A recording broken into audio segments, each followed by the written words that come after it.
Manual privileged access is hard to prove after the fact.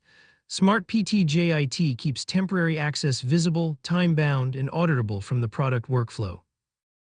The JIT overview gives administrators the operating picture: enabled roles, active sessions, scheduled access, eligible assignments, backend health, license state, and the signed-in operator.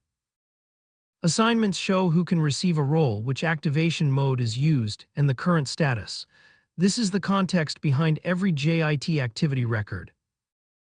Active sessions is the live control view.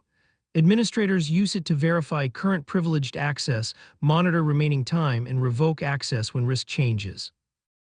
JIT settings separates product licensing from JIT role assignments. Admin and eligible user access are assigned deliberately, and those changes are part of the control model. Notification recipients and session email settings help the team monitor manual starts, eligible activations, extensions, and revokes without relying on manual tracking.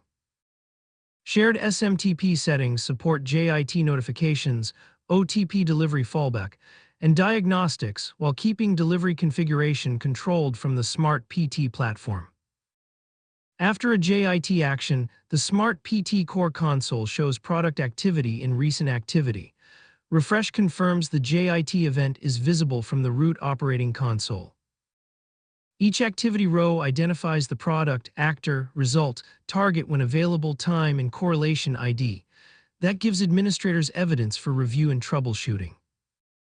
Use JIT audit review after every privileged workflow. Confirm the action, the target user, the time window, and the operational outcome before closing the request.